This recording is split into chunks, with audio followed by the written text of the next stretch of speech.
그럼 이제 수업을 시작하도록 하죠. 이 제목은 로또와 나비 효과로 되어 있고요.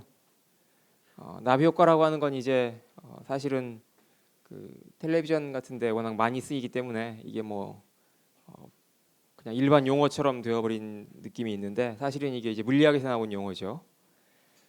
그 다음에 엔트로피라고 하는 것도 이제 뭐 온갖 곳에서 많이 쓰죠. 뭐 물리학뿐만 아니라 뭐 사회학이니 뭐니 뭐 다른 학문에서 많이 쓰고 하는데요. 이제 그게 본래 의미가 무엇인가 이런 거에서 알아볼 거고, 그다음에 혼돈 이론이라고 하는 것이 또 연결되어 있는 얘기인데 그거에 대해서 간단히 알아보려고 그래요. 혼돈 이론이라고 하는 건 사실은 우리나라에서 한 10여 년쯤 전에 상당히 유행했던 그런 이론인데 요새도 뭐 가끔 나오긴 하지만 그래서 한때는 무슨 그러니까 혼돈을 이제 카오스라고 이렇게 하니까 카오스 세탁기 뭐 이런 것도 나오고 그랬었죠. 그때 나오는 그 혼돈 이론이에요, 이게. 근데 이제 로또가 제목에 있으니까 먼저 복권에 대해서 알아보면 사실은 복권의 역사를 살펴보면 그 아주 오랜 옛날에 성경에도 이제 그 아주 그 원형이 나와 있다고 할 수 있는데요. 민수기 26장에 보면 모세가 이제 땅을 사람들한테 이스라엘 사람들한테 나눠줄 때 그때 제비를 뽑아서 나눠줬다. 뭐 이런 얘기가 있어요. 그러니까 이제 여기서 당첨된 사람은 말하자면 로또에 지금 당첨된 거랑 비슷한 거라고 할 수 있겠죠.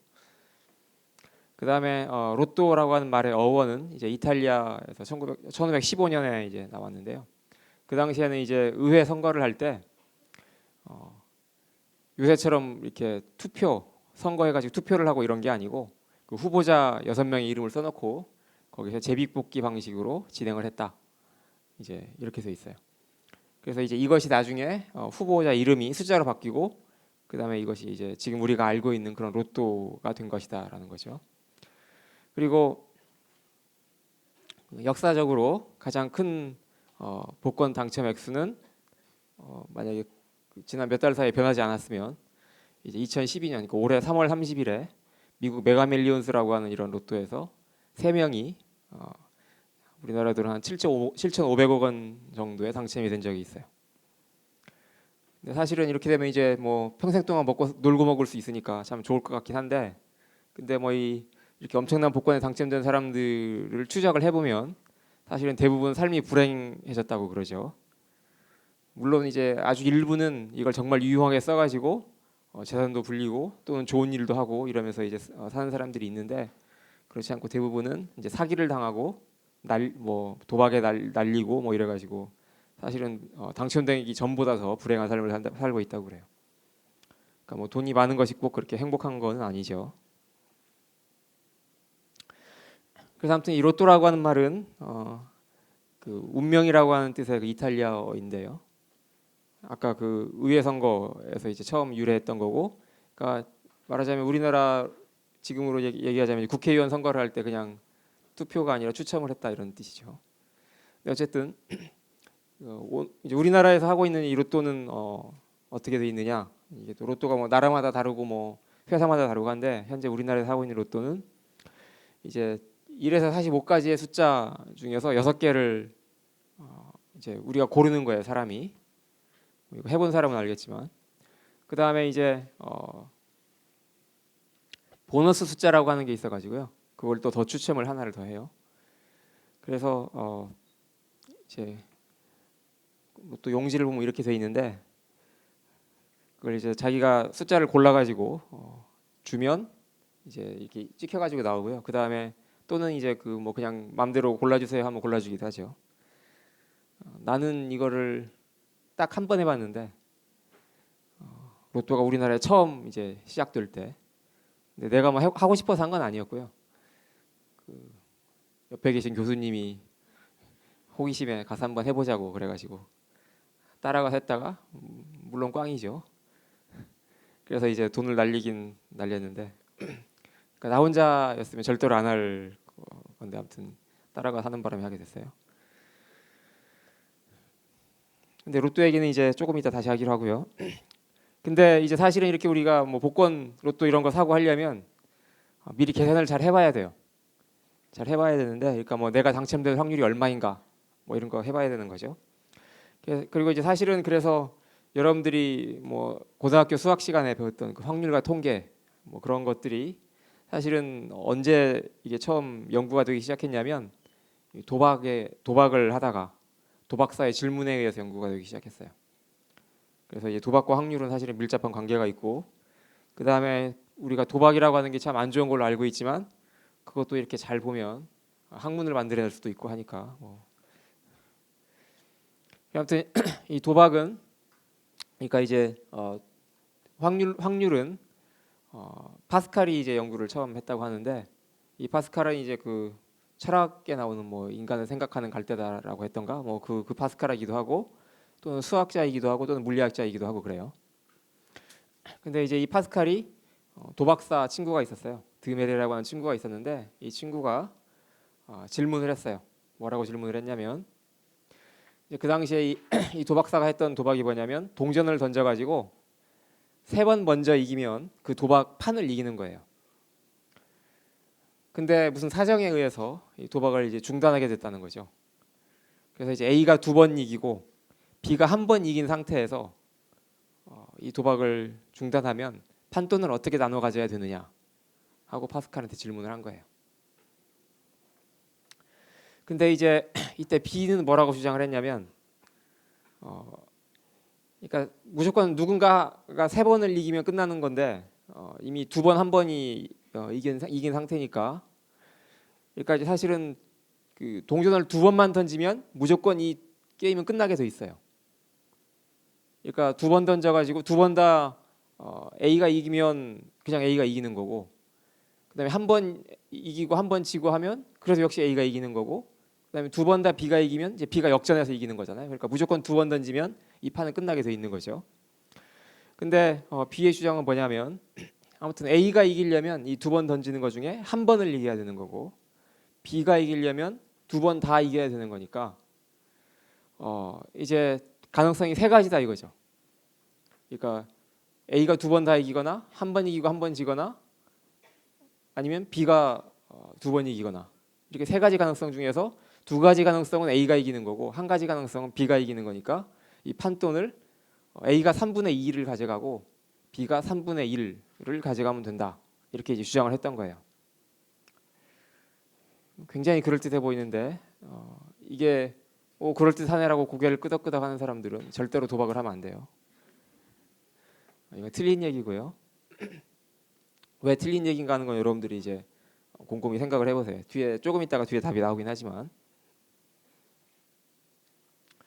그래 아무튼 이제 이런 식으로 도박에서 나오는 문제를 해결하다가 이제 확률을 연구하게 됐는데요.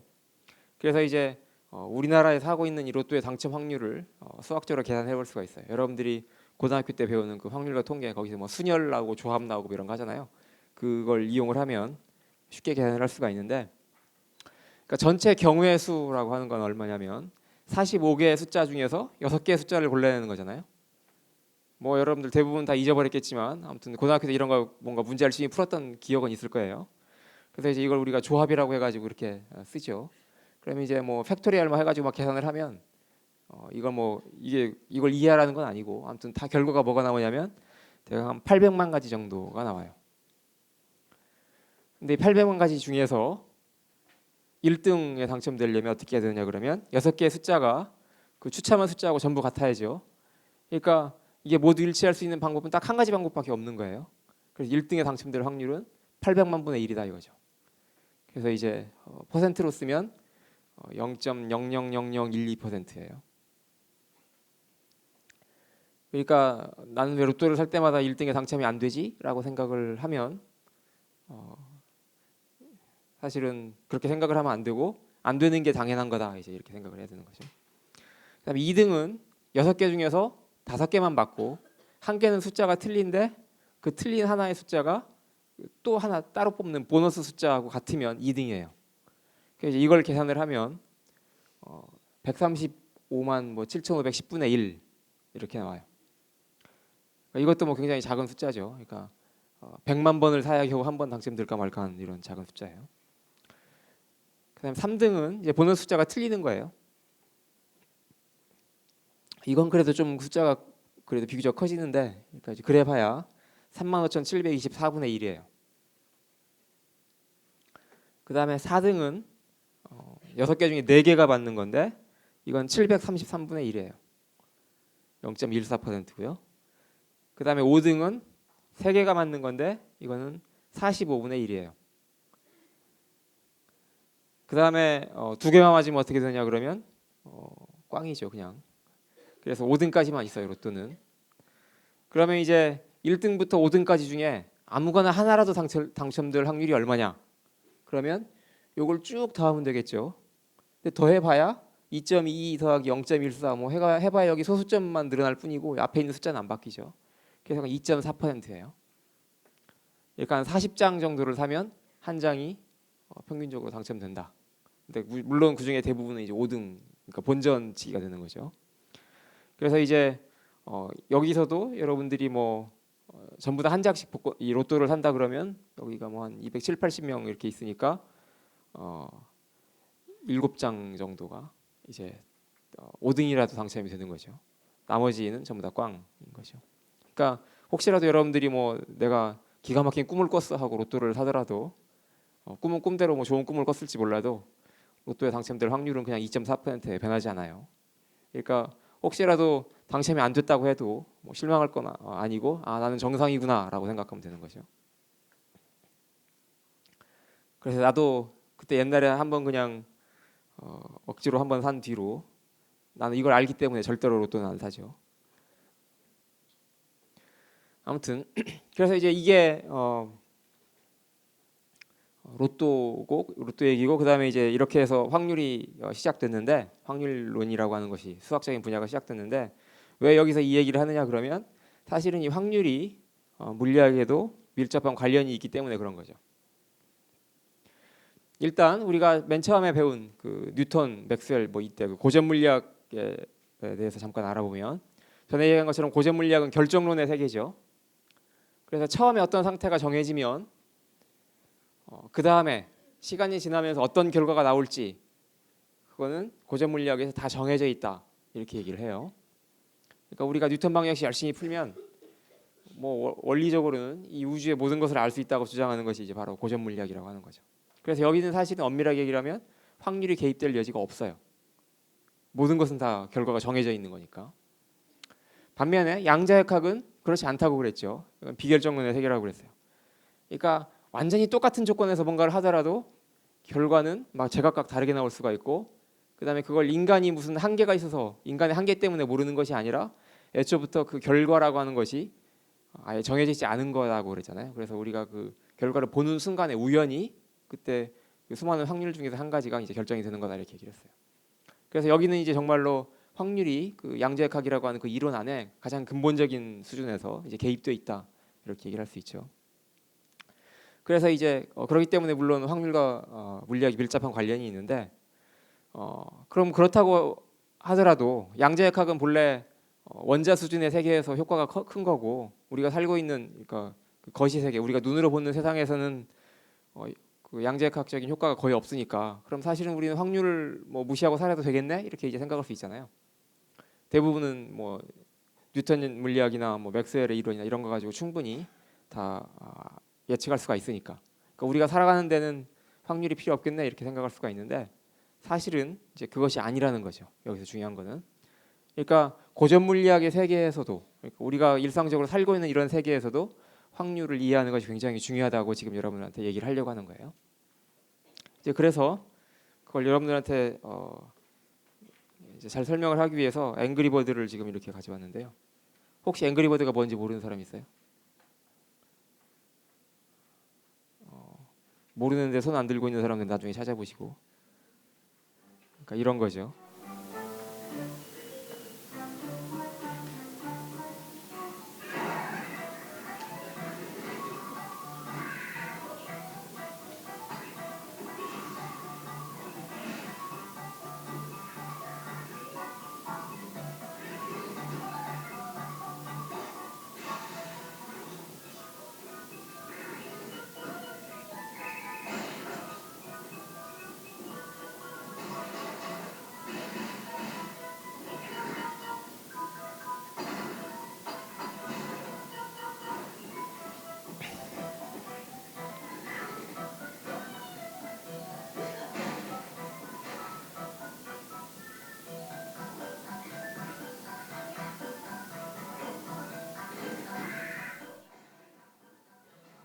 아무튼 이 앵그리버드라고 하는 건 여기서 보듯이 이렇게 이제 새가 날아가 가지고 못된 돼지를 혼내주는 건데, 근데 이제 이 게임이 본래 그러니까 뭐냐 그러면 우리가 이거 게임을 할 때 그러니까 그 각도와 힘의 세기를 잘 조절을 해야 되는 거잖아요. 그래서 이제 어디를 날아갈지를 잘 예측을 해서 이렇게 정확히 우리가 원하는 곳에 이 새를 부딪혀야 이제 이게 게임을 끝낼 수가 있는 거죠. 근데 이 게임이 가능한 이유는 뭐냐면 우리가 이 새가 어디로 날아갈지를 예측할 수 있기 때문에 그런 거잖아요. 이게 그냥 제멋대로 날아가고 뭐 그렇다 그러면 앵그리버드 말고 물론 뭐 게임이 재미가 또 있을지는 몰라도 아무튼 이 앵그리버드라고 하는 그 게임은 아닌 거죠. 다른 게임이죠. 그래서 앵그리버드가 가능한 이유는, 이런 게임이 가능한 이유는 예측이 가능하기 때문이다 이거예요. 반면에 주사위는, 우리가 주사위 놀이도 하는데 이 주사위는 예측이 불가능하죠. 그러니까 우리가 아무리 손으로 이렇게 막 힘 조절을 하고 주사위를 잘 던져가지고 우리가 원하는 숫자가 나오게 하려고 해도 안 나오잖아요. 우리 약간만 뭐 손이 모양이 달라지거나 던지는 속도가 달라지거나 아니면 여기 튈 때 바닥이 튈 때 뭐 약간만 잘못 맞아도 뭐 완전히 다른 숫자가 나와 버리니까 이건 실질적으로 우리가 어떤 숫자가 나오도록 조절하는 것이 불가능해요. 그러니까 왜 이렇게 앵그리버드는 가는 곳을 정확하게 우리가 예측할 수가 있는데 주사위는 그렇지 못하냐, 이런 걸 우리가 질문하려고 하는 거죠. 주사위의 경우에는 사실은 원리적으로 얘기를 하자면 이것도 고전 물리학으로 우리가 충분히 설명할 수 있는 거니까 처음 주사위를 던질 때 우리 손의 상태와 그다음에 그 주사위가 날아가는 속도, 그다음에 그때 그 공기의 분포, 그리고 뭐 바닥의 재질, 뭐 이런 것들을 우리가 다 정확하게 안다면 사실은 뉴턴 방정식 열심히 풀어가지고 주사위가 어떤 숫자가 나올지를 원리적으로는 예측할 수 있어요. 그러니까 우리가 그 정확한 상태를 모르기 때문에 어떤 숫자가 나올지를 모르는 거지. 아무튼 무슨 숫자가 됐든 간에 그 숫자가 나와야 된다, 정해져 있다, 이런 건 이제 변함이 없는 사실이라는 거죠. 그래서 여기서 우리가 주사위의 숫자를 어떤 숫자가 나올지 예측하지 못하는 거는 그거는 원리적으로 물리 법칙이 확률적이기 때문이 아니라 인간이 충분히 정확한 결과를 예측할 수 있는 그런 능력이 부족하기 때문이다, 이렇게 얘기할 수 있는 거죠. 아주 약간만의 오차가 있어도 완전히 엉뚱한 숫자가 나와버리니까. 그래서 이제 양자역학과는 다른 의미로, 양자역학은 본래 그 이론 자체에 확률이 들어가 있는 거고 이 고전 물리학에서도 양자역학과는 다른 의미긴 하지만 여전히 우리가 어떤 결과가 나올지를 예측하지 못하는 그런 경우가 있고, 이렇기 때문에 사실은 우리가 확률을 도입해야 된다, 이런 거죠. 그래서 예를 들면 우리가 주사위의 경우에는 어떤 숫자가 나올지 각각의 확률이 6분의 1씩이다 이렇게 얘기를 하잖아요. 근데 그 6분의 1이라고 하는 거는 인간의 능력이 한계가 있어서 정확히 예측하지 못하는 것이라는 거죠. 본래 법칙 안에 뭐 확률이 개입되어 있는 건 아니고. 그래서 이제 이것이 바로 앵그리버드하고 주사위의 차이인데, 그럼 왜 앵그리버드는 이런 일이 안 일어나고 주사위에서만 이런 일이 일어나냐, 이렇게 우리가 질문할 수 있죠. 둘 사이의 차이는 뭐냐. 그래서 이걸 사람들이 선형계와 비선형계라고 불러요. 이제 앵그리버드 같은 거를 선형계라고 하고 주사위 같은 걸 비선형계라고 하는데요. 선형계라고 하는 건 뭐냐면 그러니까 여기서는 직선을 얘기하는 거예요. 그러니까 직선이라고 하는 거는 여러분들이 뭐 초등학교 때부터 배우지만 뭐 비례할 때 직선을 1차 함수해가지고 직선의 관계식 뭐 이런 거 나오잖아요. 그래서 직선의 특성은 뭐냐면 그 오차가 커질수록 결과도, 그러니까 처음 시작할 때 오차가 커질수록 나중에 결과도 오차가 커지는 거, 그러니까 비례하는 거를 우리가 이제 선형계라고 불러요. 그래서 예를 들면 이제 여기서 우리가 총을 쏠 때 총이 이렇게 가는 궤도가 정해져 있거든요. 근데 우리가 이 총의 각도를 아주 약간 바꾸면,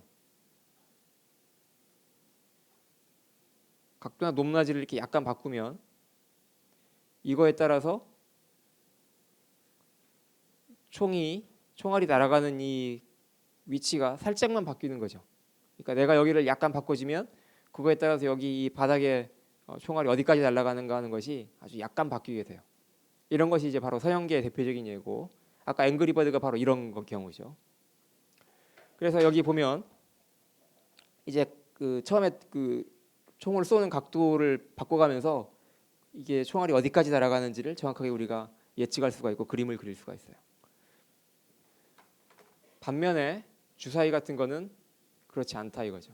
주사위는 처음 상태에 아주 약간의 오차가 있어도 결과에서는 그게 아주 약간의 오차로 바뀌는 것이 아니라 큰 오차가 난다 이런 얘기예요. 그래서 이제 선형계라고 하는 것과 비선형계라고 하는 것이 이렇게 있는데, 그럼 실제 우리가 보는 그냥 일상생활에서 선형계와 비선형계 중에 어떤 것이 더 많으냐? 그럼 사실은 비선형계가 압도적으로 많아요. 선형계라고 하는 건 특수한 몇 가지 경우만 해당이 되고요. 그래서 이제 우리가 비록 고전 물리학으로 뭐 세상을 설명한다고 하더라도 확률을 도입할 수밖에 없다 이런 얘기죠. 이제 그 예를 들어보자면, 그러니까 이제 우리가 보는 그 물질들은 다 원자로 되어 있다고 얘기를 하죠. 근데 그 이 과목 첫 시간에 얘기를 했듯이 굉장히 많은 원자로 되어 있단 말이죠. 사람 한 명은 뭐 조에 억에 만배 뭐 이 정도보다 많은 이런 원자들로 이루어져 있다고 그랬었잖아요. 그래서 이제 굉장히 많은 원자들로 되어 있는데 이렇게만 얘기를 하면 여러분들이 잘 실감이 안 날 것 같아서 여기 이제 예를 하나 들었어요. 그러니까 그냥 보통 종이컵에다가 잉크를 이렇게 부어요.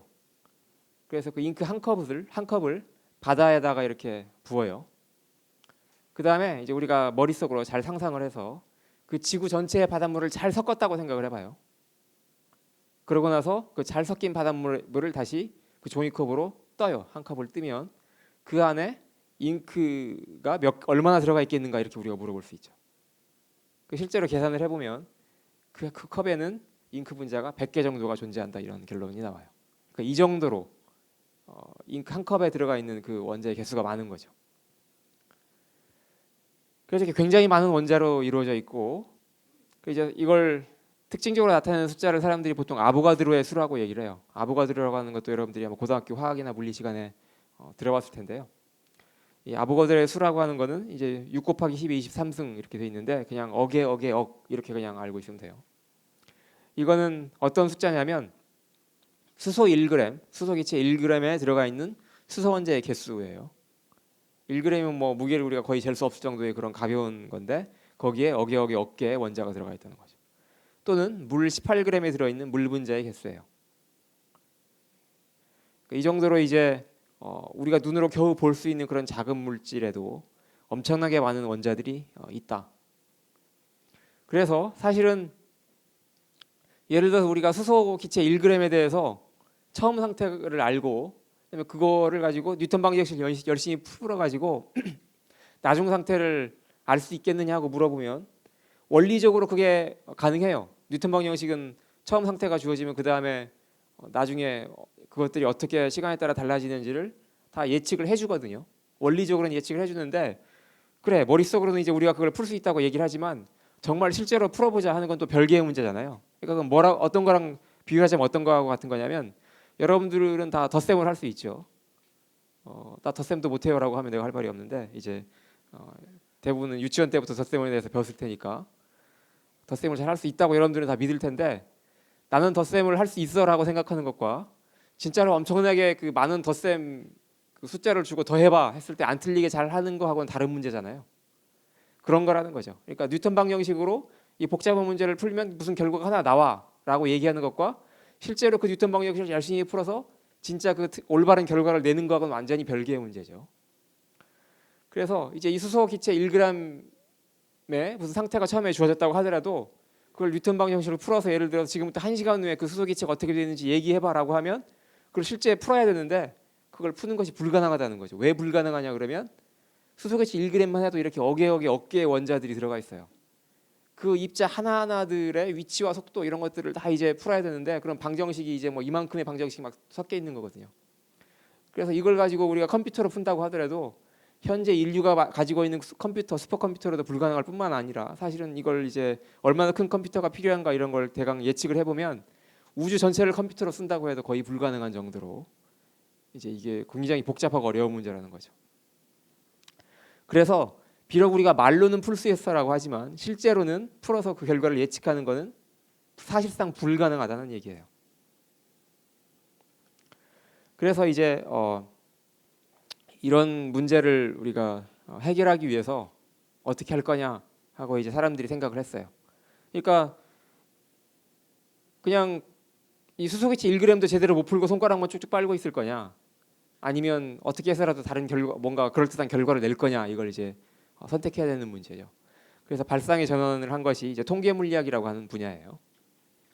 사실은 사실 수소기체 문제로 돌아가면, 혹은 물의 문제로 돌아가면, 우리가 수소기체 뭐 열심히 풀어가지고 거기 뭐 억개 원자들이 있는데 걔네들 하나하나가 시시각각으로 어떤 위치에서 어떤 속도로 날아가고 있는가, 이런 거에 우리가 관심 있는 건 아니잖아요. 우리가 그런 문제를 푼다고 할 때. 또는 물이 뭐 아까 얘기한 것처럼 한 18g이 있는데 한 20g, 100g 뭐 이런 것이 있는데 그 물 분자 하나하나 우리가 눈에 보이지도 않는 그런 것들이 뭐 어떤 식으로 위치가 바뀌고 있는가, 이런 거 우리가 관심이 있어가지고 물에 대해서 연구하는 건 아니죠. 실제로 우리가 관심 있는 건 뭐냐면, 예를 들면 수소기체의 온도가 몇 도냐, 또는 압력이 얼마냐, 부피가 얼마냐, 뭐 이런 거잖아요. 또는 물 보면 물도 온도가 얼마냐, 걔네들이 차지하고 있는 부피가 얼마냐, 뭐 온도를 얼마나 낮추면 얼 것이냐, 뭐 이런 거잖아요. 그래서 실제로 우리가 관심이 있는 거는 원자 하나하나의 행동이 아니라 위치나 속도 그런 것이 아니라 압력이나 온도나 뭐 이런 거단 말이죠. 걔네들이 가지고 있는 에너지나 뭐 이런 거.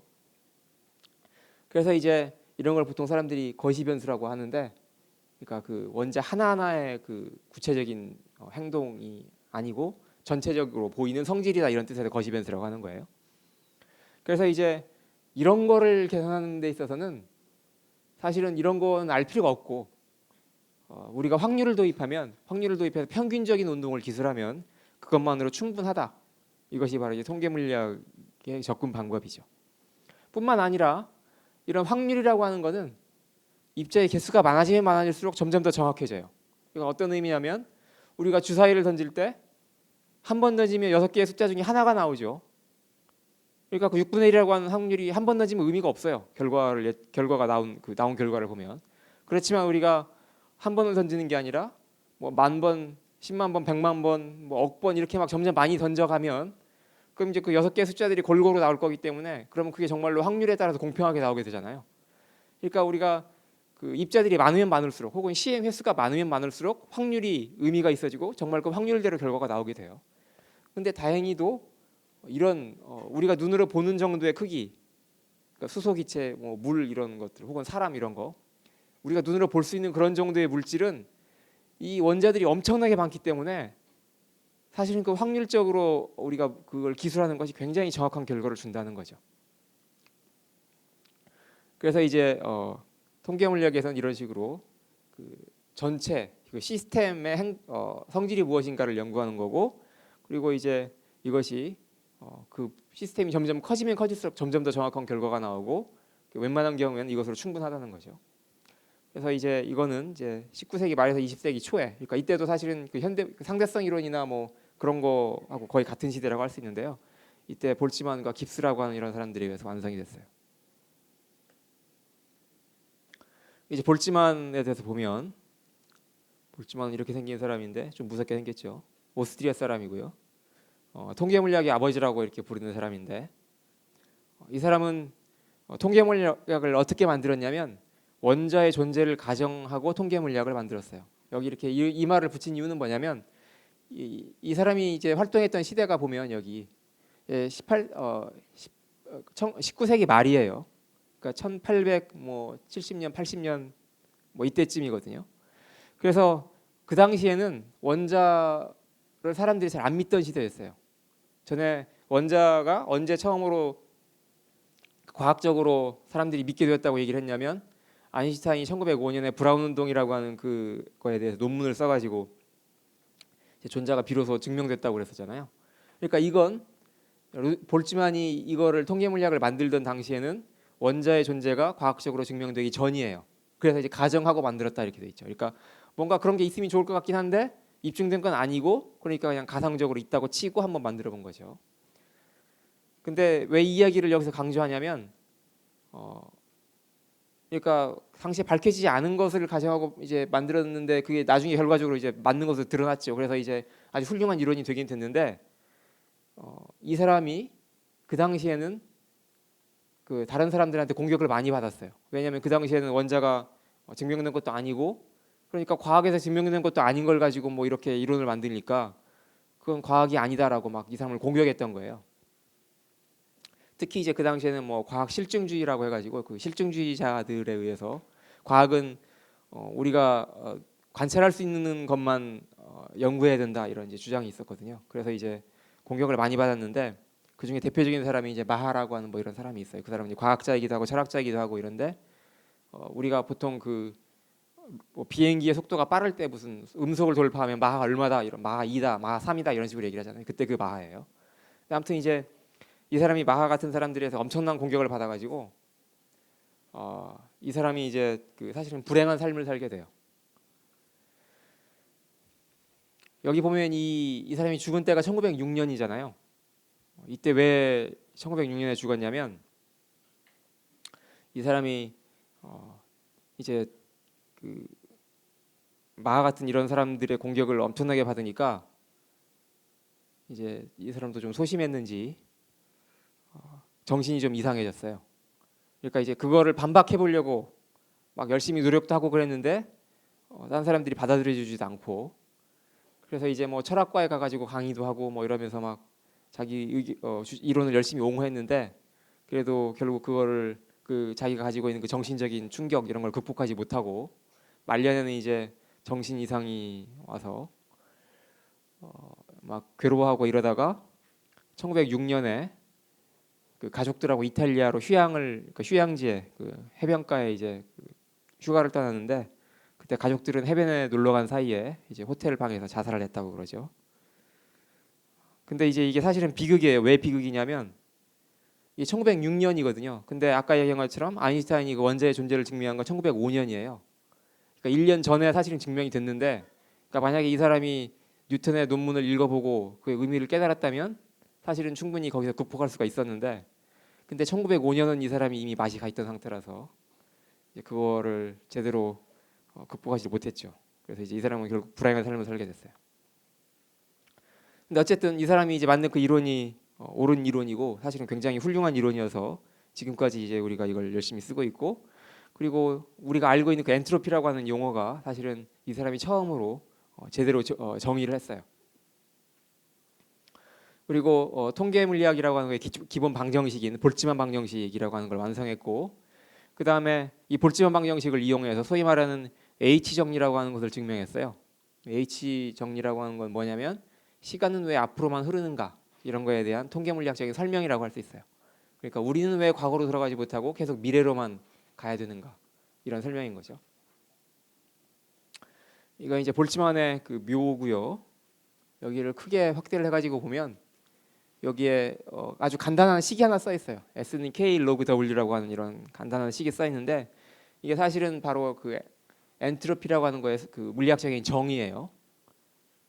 이제 이 사람의 업적을 한 줄로 대표적으로 압축해가지고 나타내고 있을 뿐만 아니라 사실은 이게 그 묘비에 이렇게 쓰이는 이런 용도로도 이게 굉장히 심오한 의미를 가지고 있어요. 나중에 얘기를 하겠지만 엔트로피가 이제 시간이 갈수록 점점 증가하게 되고 이건 이제 우주의 그 피할 수 없는 어떤 운명 같은 건데요. 그래서 이제 그것 때문에 사람도 죽고 이러는 거라는 해석을 할 수가 있거든요.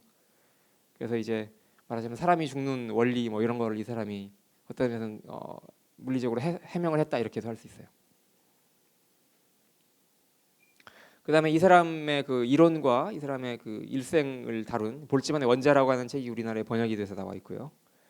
볼츠만의 비극적인 인생에 대한 그런 전기인데, 근데 이게 이제 책이 좀 내용이 어려운 부분이 가끔 있긴 하지만 거기 가볍게 건너뛰고 읽으면 그래도 나름대로 재밌게 읽을 수 있어요. 그다음에 이제 비슷한 시기에 윌리엄 깁스라고 하는 이런 사람이 있는데 이 사람도 이제 통계학 물리학을 연구했던 사람인데요. 여러분들이 지금까지 이렇게 그 유명한 물리학자들 여기 등장했던 사람들을 잘 기억을 되살려 보면 미국 사람이 거의 없어요. 미국 사람이 거의 없는데 이제 이 사람이 거의 최초로 이제 미국 그 물리학자라고 할 수 있어요. 당시에는 미국이 물리 후진국이었거든요. 지금은 이제 뭐 거의 모든 학문에서 미국이 선진국이지만 당시만 해도 미국이 후진국이었고, 그래서 이제 선진국은 유럽이 다 선진국이었죠. 그래서 뭐 독일이니 오스트리아니 뭐 프랑스니 뭐 이런 데가, 영국이니 뭐 이런 데가 이제 다 물리학을 주도하던 시대였는데, 근데 이제 이 사람 미국에서 드디어 이제 세계적인 학자가 됐다고 할 수 있어요. 이 사람 볼츠만과 함께 통계 물리학의 아버지라고 부르고요. 통계 물리학의 현대 우리가 사용하고 있는 그런 많은 개념들을 체계적으로 정리했고, 그 다음에 화학에서도 이 사람 이름을 들어본 적이 있을 거예요. 혹시 여기 화학 전공하는 학생들은 이 사람 이름을 계속 입에 달고 살 거고, 그 다음에 고등학교 때 화학 좀 더 깊이 공부하는 사람들은 뭐 깁스 에너지 뭐 이런 거 들어본 적이 있을 거예요. 그때 나오는 깁스이기도 하고요. 그래서 이제 통계 물리학의 이론을 화학에서 사용할 수 있도록 그렇게 이제 잘 정리를 한 사람이기도 해요. 그다음에 여기 이제 공과대학 학생들은, 특히 뭐 전자공학이나 뭐 이런 거 하는 학생들은 이제 깁스 현상이라고 하는 거를 배운 적이 있을 거예요. 뭐 프리에 분석 뭐 이런 거 하면서 수학에도 나오는 건데, 그때 그 깁스이기도 해요. 그래서 이제 물리학과 화학과 수학에 다 업적이 많은 사람이에요. 근데 이 사람도 매우 소심한 인물이어서, 뭐 소심하지 않은 사람이 거의 없긴 하지만,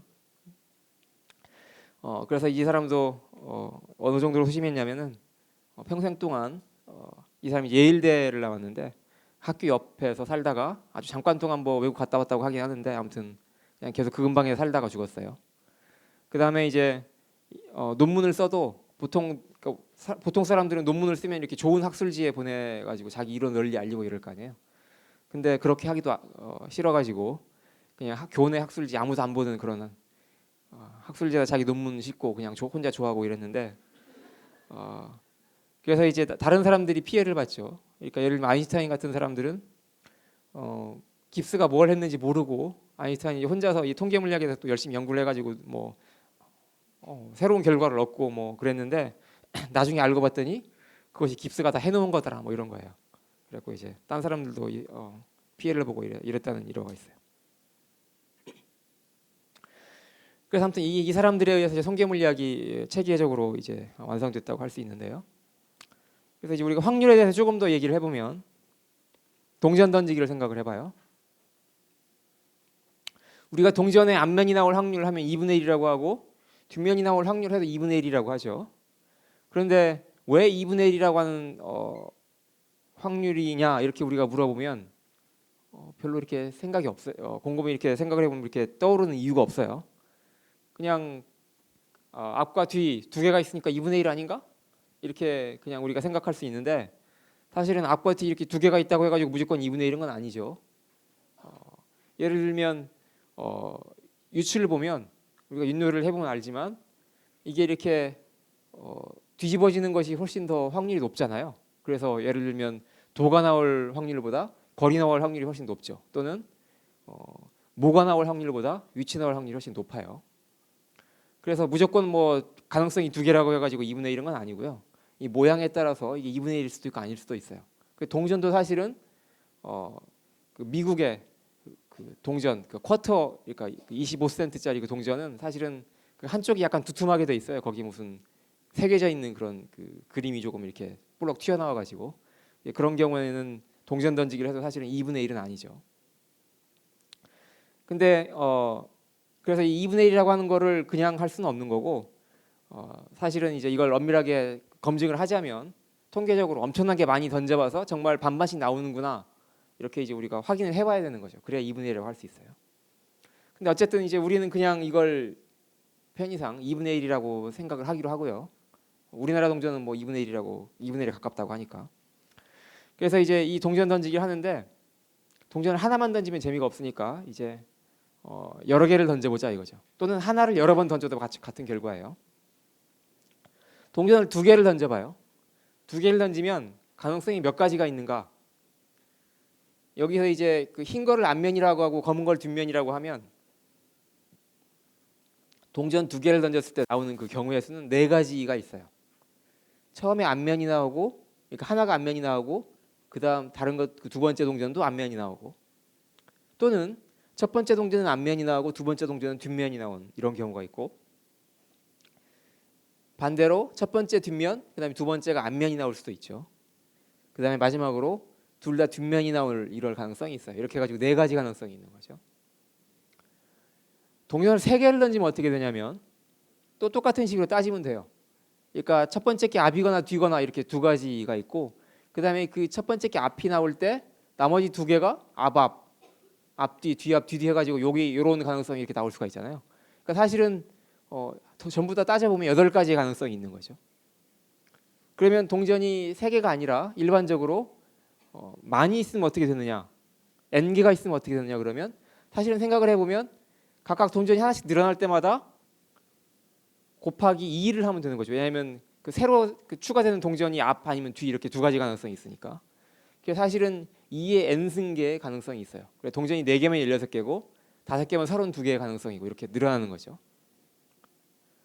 그래서 동전이 많으면 많을수록 경우의 수가 이렇게 엄청나게 빠르게 늘어나는데, 근데 이 중에서 우리가 이걸 잘 보고 있으면 어떤 사실을 알 수가 있냐면 이 많은 가능성들 중에서 앞면과 뒷면이 비슷하게 나올 가능성이 그렇지 않을 가능성보다 훨씬 많아요.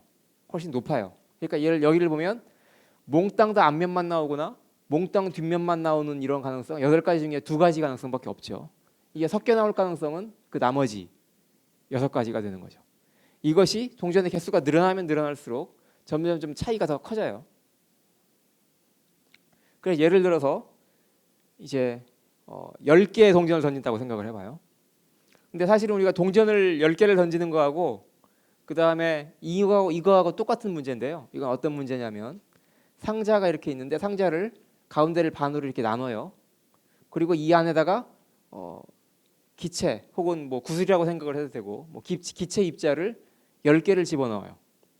10개를 집어넣으면 이 기체 입자들이 왼쪽에 들어갈 가능성이 있고 오른쪽에 들어갈 가능성이 있잖아요. 그러니까 이걸 왼쪽에 들어가 있으면 동전 앞면, 오른쪽에 들어가 있으면 동전 뒷면, 이렇게 우리가 생각하면 아까 그 문제하고 똑같아지죠. 그랬을 때 예를 들어서 이게 기체 입자가 5개는 왼쪽, 5개는 오른쪽에 있을 이럴 확률과 그 다음에 예를 들어서 9개가 왼쪽, 그 다음에 1개만 오른쪽 이렇게 있을 확률, 이걸 따져보면 어떤 것이 가능성이 높으냐 이렇게 물어볼 수 있는 거죠. 그럴 때 우리가 직관적으로 생각하면 이게 이제 훨씬 그 가능성이 높다고 우리가 생각을 하는데, 그래서 구체적으로 이걸 숫자를 따져보면 사실은 이건 이제 10개의 기체 입자 중에서 5개를 골라내 가지고 5개를 이 왼쪽에 집어넣는 그 경우의 수하고 똑같거든요, 수학적으로. 그래서 아무튼 그걸 계산을 해보면 몇 개가 나오냐면 252가지의 가능성이 있어요. 반면에 이거는 10개의 기체 입자 중에서 하나를 딱 골라가지고 하나를 오른쪽에 집어넣으면 자동으로 다 이제 개수를 센 거죠. 근데 하나를 골라낼 방법은 우리가 10개 중에 하나니까 10가지 방법이 있는 거잖아요. 그래서 이건 10가지고 이건 252가지예요. 이런 식으로 이 기체 입자가 반반씩 나눠 들어갈 가능성, 혹은 동전을 던졌을 때 앞면 뒷면이 잘 골고루 섞여서 나올 가능성이 어느 한쪽이 일방적으로 많이 나올 가능성보다 훨씬 높다는 거예요. 이건 무슨 특별한 뭐 굉장히 심오한 이유가 있어서 그런 것이 아니라 그냥 열심히 가지수 하나 둘 셋 넷 하고 가지수를 세보면 이게 이렇다는 거죠. 그냥 이게 입자가 많아지면 많아질수록 차이가 훨씬 더 커져요. 예를 들어서 10개가 아니라 100개가 있다고 하면 100개를 50대 50으로 상자의 왼쪽과 오른쪽에 집어넣는 그런 경우의 수를 우리가 계산을 해보면 이렇게 계산이 되는데 엄청나게 큰 숫자죠. 여기 보면 이 개수를 다 세보면 여기가 29개의 숫자가 나와요. 그러니까 이건 대강 쓰면 10의 29승이라고 할 수 있어요. 그러니까 이거는 조의 1000만 배, 이렇게 이제 이런 엄청나게 큰 숫자가 나오는 거죠. 반면에 100개 중에서 99개는 왼쪽에 있고 하나는 오른쪽에 있는 이런 경우는 그냥 100가지 가능성밖에 없어요. 그러니까 기체 입자가 100개만 돼도 이게 뭐 어느 한쪽으로 일방적으로 상자 안에 들어갈 그런 거는 우리가 사실상 없다고 생각해도 된다는 거죠. 이런 가능성은. 예를 들어서 우리가 1초에 한 번씩 그 기체 입자를 바꾼다고 한다면 그때 이것과 이걸 이렇게 경우를 비교했을 때 이거 이렇게 99개가 한쪽에 몰려 있고 하나가 왼쪽에 있고 이럴 한쪽에 있고 이럴 그 확률은, 이런 일이 일어날 확률은 그러니까 무시할 수, 그러니까 10의 27승이잖아요. 이거에 비교해 보면. 그래서 마이너스 27승이잖아요. 그래서 이제 이런 확률은 사실은 우리가 일주일에 한 번씩 이런 걸 계속 시행을 한다고 했을 때 우주가 망할 때까지 기다려도 이런 일은 일어날 수 없다. 이런 결론에 도달하게 되는 거죠. 이게 100개만 돼도 이런데 아까 뭐라고 얘기를 했냐면 수소기체 1g, 뭐 물 18g 이런 식으로 겨우 우리가 그 크기를 볼 수 있을 정도의 그런 물질만 돼도 거기에는 아보가드로 수의 입자들이 있다고 그랬잖아요. 그러니까 억개 정도의 기체 입자들이 있다고 그랬잖아요. 100개에 대해서 이렇게 엄청난 차이가 있는데 아보가드로의 수에 대해서 이걸 비교를 해보면 이건 우리가 가지고 있는 숫자로 여기다 뭐 쓰기도 힘들 정도로 이렇게 엄청나게 큰 차이가 나죠. 그래서 이런 거는 사실상 이런 식으로 어느 한쪽에 기체 입자가 모여 있거나 혹은 동전이 한쪽만 나올 그런 확률이라고 하는 건 우리가 그냥 0이라고 생각해도 큰 지장이 없다. 이런 정도로 작은 숫자라는 거죠.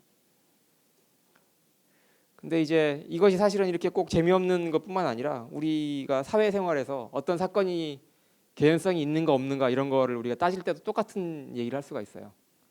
근데 이제 우리나라에서 이제 가끔 이렇게 높으신 분들이 죄를 지어가지고 이제 수사를 받으면 굉장히 그 교묘한 변명을 해가지고 이렇게 이렇게 피해 나가잖아요. 근데 이제 그 개별적인 사건 하나하나를 따지고 보면 그게 꼭 안 일어날 가능성은 없고 뭐 그럴 수도 있지라고 하는데 그런 좀 희박한 가능성들이 한 10개, 20개 이렇게 막 쌓이고 보면 사실은 결국 이렇게 엄청나게 큰 차이가 생기는 거거든요.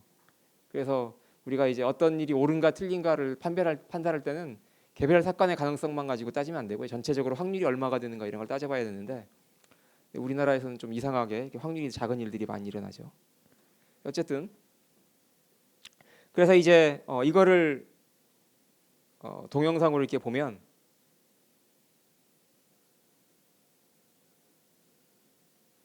지금 여기 처음 상태는 기체 입자 100개가 상자의 한쪽에만 몰려 있는 거예요. 여기 그래서 이 숫자가 100, 0 이런 식으로 써 있어요. 근데 이런 상태에서 내가 가운데 있는 칸막이를 없앨 거예요. 칸막이를 없애면 이게 이제 자유롭게 돌아다니겠죠. 돌아다니면서 보면 이제 조금 이렇게 순식간에 조금만 지나면 이 기체 입들이 골고루 이렇게 퍼지게 되죠. 그러면서 여기 숫자들이 변하게 되는데 이 변하는 숫자를 보고 있으면 아무리 쳐다보고 있어도 이게 무슨 99대 1 이런 일은 안 일어난다는 거예요. 뭐 기껏 해봐야 60대 40 이런 일은 일어날 수 있지만 뭐 99대 1 뭐 이런 거는 아무리 쳐다보고 있어도 우주가 망할 때까지 일어날 수 없는 그런 사건이라는 거죠. 이게 확률적으로 완전히 0이어서가 아니라 그러니까 완전히 불가능해서가 아니라 다른 사건에 비해서 그것이 일어날 가능성이 너무나 작기 때문에 그런 거라는 거죠. 이런 일이 일어나는 이유는 뭐냐면 순전히 이 기체 입자의 개수가 많기 때문에 다른 뭐 굉장히 심오한 이유가 있어서 그런 것이 아니라 개수가 많아서 그런 거예요. 그래서 결론을 얘기를 하자면 이제 입자가 많아지면 입자 하나하나의 그 행동을 다 추적하는 거는 원리적으로는 우리가 가능할지 몰라도 실제로는 불가능하다. 양자역학에서는 원리적으로도 불가능하고 고전역학을 우리가 사용한다고 하더라도 고전 물리학에서도 원리적으로는 가능할지 몰라도 실제로는 불가능하다. 그래서 이제 이런 문제를 우리가 어떻게 해결하냐면 확률을 도입해서 해결을 하고 그 다음에 중요한 건 이렇게 확률을 도입해서 해결을 하는 것이 실제 우리가 그 물질에 대한 예측 가능성을 떨어뜨리느냐 그럼 그런 것이 아니라 사실은 오히려 이것이 꼭 이런 식으로 해야만 오히려 더 바람직한 것이었다는 거죠. 그 이유는 뭐냐면 거시적으로 봤을 때 어떤 물질이 어떤 성질을 보일 건가 하는 거는 사실은 확률이 높은 성질을 보이게 되는데 그거 이외에 굉장히 이상한 성질을 보일 그런 확률이라고 하는 거는 거의 0이기 때문에 우리가 무시를 해도 괜찮을 정도라는 거예요. 그리고 그렇게 되는 가장 근본적인 이유는 오로지 그 입자들의 개수가 그러니까 어떤 물질을 구성하고 있는 그 원자의 개수가 어마어마하게 커서 그런 거라는 거죠. 그래서 이렇게 입자의 개수가 많아지면 이게 순전히 입자가 많다는 그 이유 하나만으로 새로운 법칙이 생겨난다는 거죠. 우리가 쉽게 그 성질을 예측할 수 있는 그런 일이 일어난다는 거죠. 그래서 이걸 우리가 뭐라고 얘기를 하냐면 그냥 굉장히 간단하게 큰 수의 법칙이라고 불러요. 별로 재미없는 이름인데 혹시 지금까지 질문 있어요?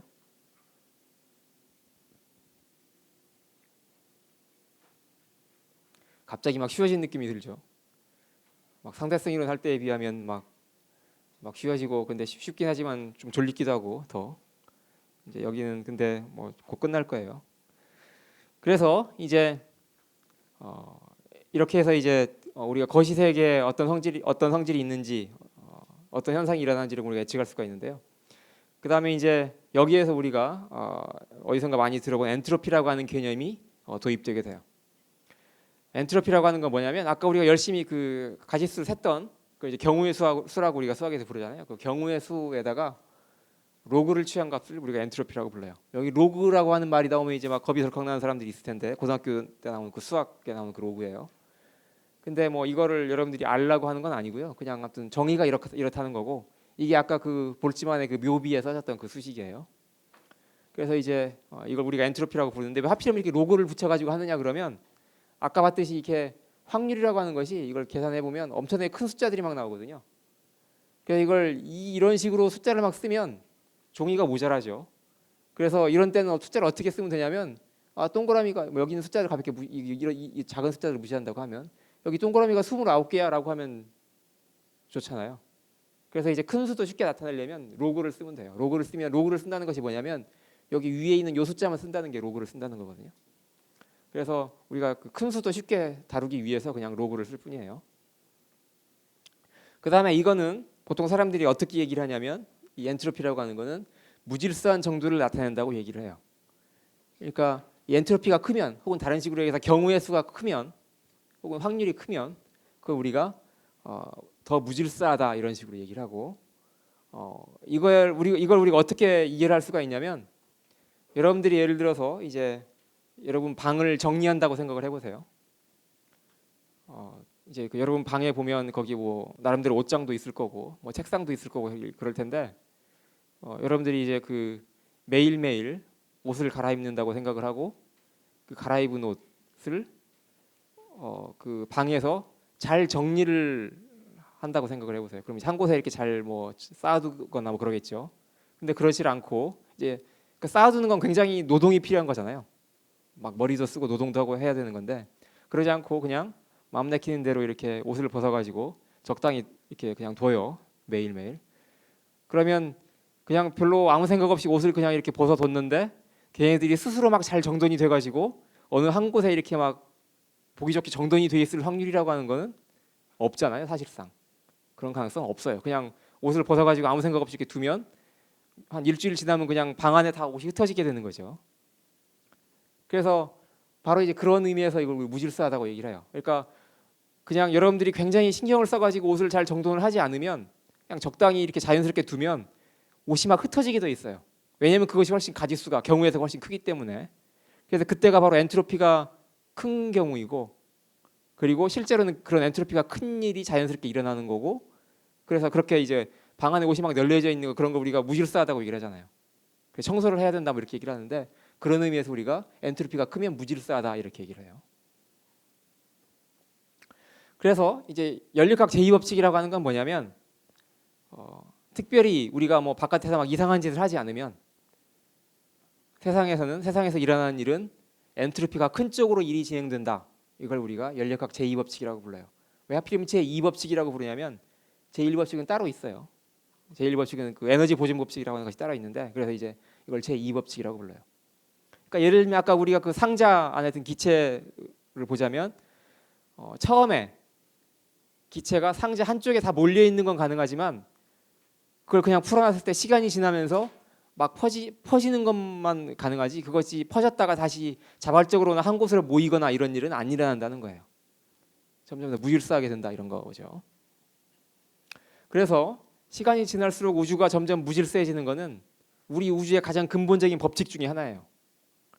그러니까 뭐 평소에 청소를 싫어하는 학생이 뭐 있더라도 그건 그냥 우주의 본성을 자연스럽게 따라가려고 하는 그런 속성이라고 이렇게 생각을 하시고 특별히 부끄러워할 필요는 없어요.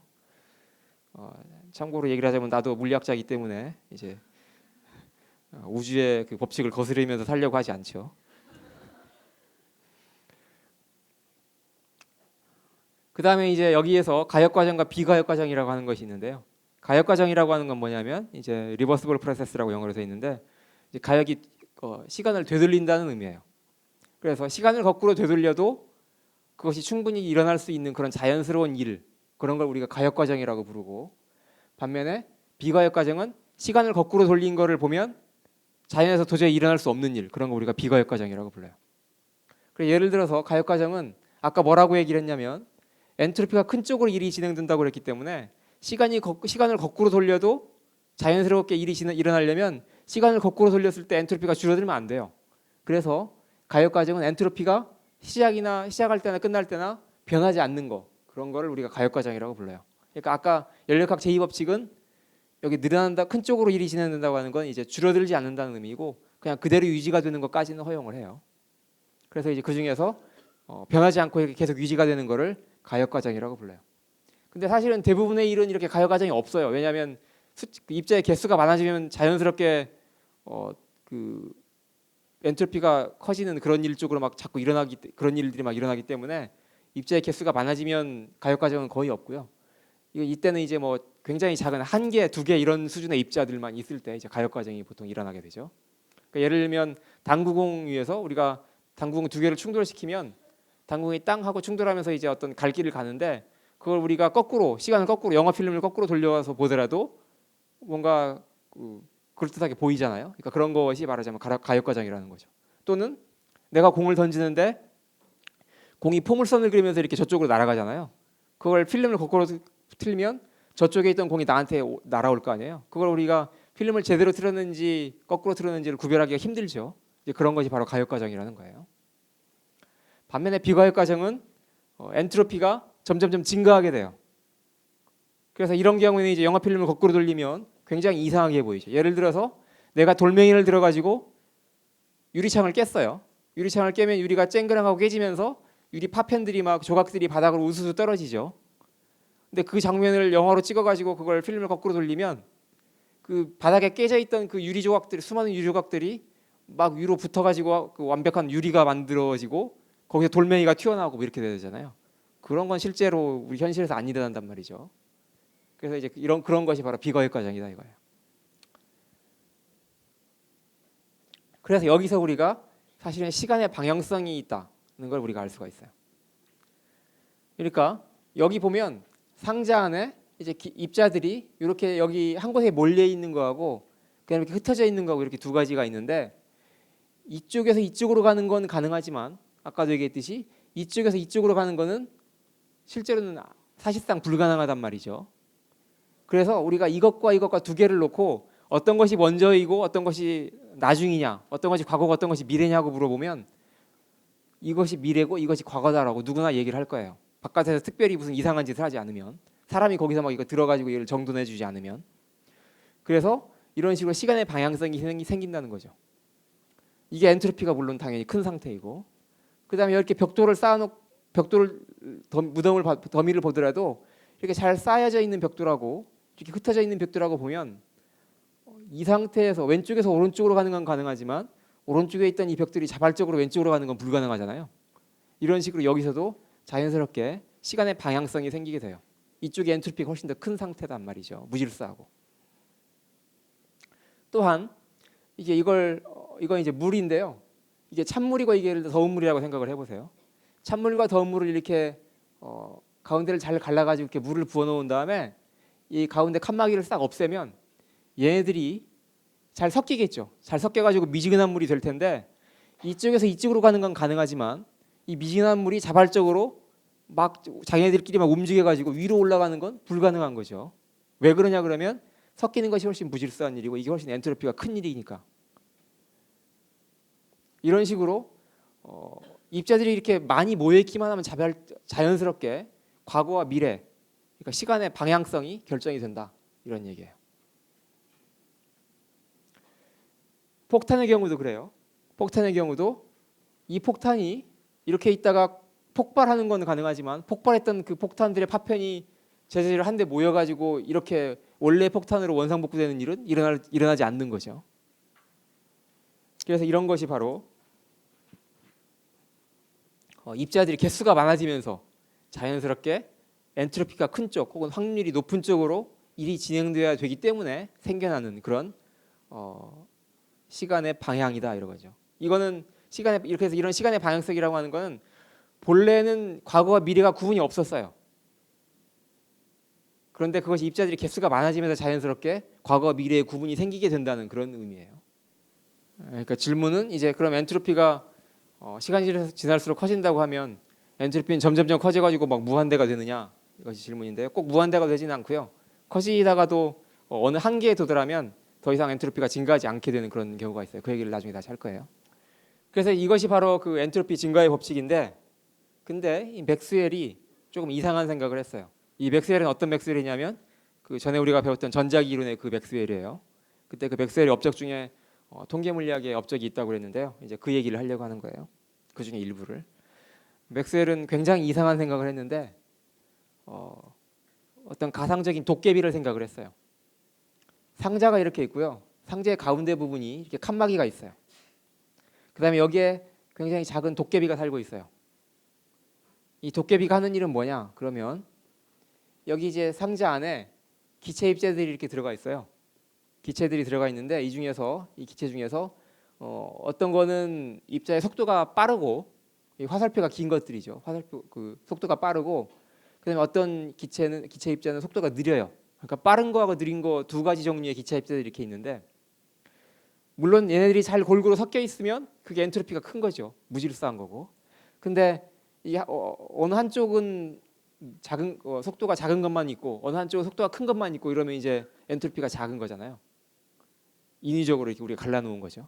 근데 이 도깨비가 하는 일은 뭐냐면 이렇게 막 잘 섞여 있던 그러니까 엔트로피가 큰 이런 상태에 있던 기체 입자들을 열심히 보다가 여기에서 예를 들어서 속도가 빠른 애들이 이렇게 이 칸막이로 다가오면 여기 창문을 열어요. 창문을 열어가지고 이쪽으로 통과를 시켜요. 그런데 여기서 속도가 작은 애들이 이렇게 오면 여기를 닫아버려요. 그러면 통과가 안 되고 여기 그냥 머물러 있겠죠. 반대로 이쪽에 있던 기체 입자들은 여기서 큰 놈들이 오면 여기를 닫아버리고 작은 놈들이 오면 이쪽으로 통과를 시켜줘요. 도깨비는 이것만 열심히 여기서 하고 있어요. 그러면 결과적으로 이렇게 속도가 느린 애들하고 속도가 빠른 애들을 분리를 한 거니까 엔트로피가 줄어드는 거잖아요. 처음에 비해서. 그러니까 비록 뭐 사람이 이걸 할 수는 없는 거겠지만 왜냐하면 이게 기체가 워낙 속도가 빠르고 뭐 엄청나게 개수가 많고 하니까 그렇지만 적어도 가상적인 이런 도깨비가 있다고 한다면 이 도깨비는 엔트로피를 줄일 수가 있단 말이죠. 그래서 이거는 연력학 제2법칙에 위배된다. 연력학 제2법칙과 모순이다. 이런 주장을 했어요. 이걸 우리가 어떻게 해결해야 될 것이냐. 그러니까 만약에 이런 것이 가능하다면 아까 얘기한 그 미지근한 물에서 한쪽은 찬물, 한쪽은 더운 물로 이렇게 반반씩 가르는 것이 가능해지는 거죠. 그래서 이런 거는 사실은 물리법칙에 위배도 안 되고 그러니까 뭐 엔트로피 증가의 법칙이라고 하는 것이 뭐 틀린 거 아니냐 이렇게 우리가 생각할 수 있단 말이에요. 그러니까 이걸 이제 해결해야 된다라고 맥스웰이 생각을 했어요. 근데 이제 결론은 어떻게 났냐면 사실은 이게 역사적으로 굉장히 오랜 시간을 거치면서 뭐 겨우 이제 최근에 와서야 한 30-40년 전쯤에 와서야 이게 이제 완전히 해결됐다고 할 수 있는데요. 이제 뭐 굉장히 복잡하고 어려운 얘기들이 있지만 여러분들한테 최대한 간단하게 줄여가지고 얘기를 하자면 이런 거예요. 실제로는 이런 일은 일어날 수 없다. 왜 그러냐 하면 사실은 우리가 가상적으로 이런 도깨비라고 하는 걸 생각을 하긴 했는데 도깨비도 사실은 물리법칙의 지배를 받아야 돼요. 그러니까 도깨비가 무슨 정말 특별한 아무런 형체도 없는 뭐 그런 것이 아니라 이 도깨비도 물리법칙의 지배를 받아야 되고 그러니까 다시 말하면 얘도 원자로도 있어야 되고 그다음에 얘가 이 기체 입자들을 막 열심히 관찰을 하고 여기 창문도 열고 닫고 이러는 과정에서 말하자면 얘도 땀도 흘릴 거고 뭐 좀 피로해지기도 할 거고 뭐 그렇단 말이죠.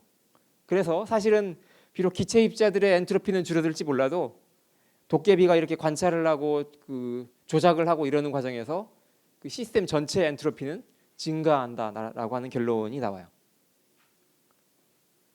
그래서 이제 도깨비의 엔트로피가 증가하는 거죠. 말하자면 기체 엔트로피는 감소할지 몰라도. 그래서 사실은 도깨비까지 같이 합쳐놓고 생각을 하면 엔트로피 증가의 법칙, 연력학 제2법칙은 여전히 성립한다. 이것이 이제 결론이에요. 도깨비가 없더라도 속도가 빠른 분자가 더 많이 이동하지 않냐고요? 물론 더 많이 이동하죠. 그래서 예를 들면 속도가 빠른 분자는 이 사이를 점점 더 많이 왔다 갔다 하겠죠. 많이 왔다 갔다 하긴 하지만 그래도 이게 이쪽과 이쪽에 골고루 섞이긴 하잖아요. 골고루 섞이기만 하면 되는 거죠. 그 다음에 이제 아까 어떤 학생이 질문한 거하고 관련된 얘기인데요. 엔트로피가 이제 점점점 증가하다가 뭐 무한히 계속 증가하는 건 아니에요. 엔트로피가 증가하는 그 최대 개수가 있죠. 왜냐하면 아까 엔트로피라고 하는 건 그 경우의 수, 그러니까 개수니까 결과적으로 개수가 몇 가지냐 하는 그게 정해져 있기 때문에 무한대가 되진 않고요. 그래서 아무튼 이제 증가하긴 하는데 엔트로피가 최대가 되는 그런 상태가 있고 그런 상태를 우리가 뭐라고 얘기를 하냐면 평형 상태라고 불러요. 이때가 이제 사실 엔트로피가 최대니까 가장 무질서한 상태라고도 얘기를 할 수 있겠죠. 근데 왜 이걸 평형 상태라고 얘기를 하냐면 일단 엔트로피가 최대가 됐으니까 더 이상 엔트로피가 늘어날 수는 없죠. 엔트로피가 더 이상 늘어날 수는 없고 근데 또 엔트로피가 감소할 수도 없으니까 엔트로피가 최대가 된 상태에서는 그게 그냥 그 상태로 쭉 유지가 되는 거거든요.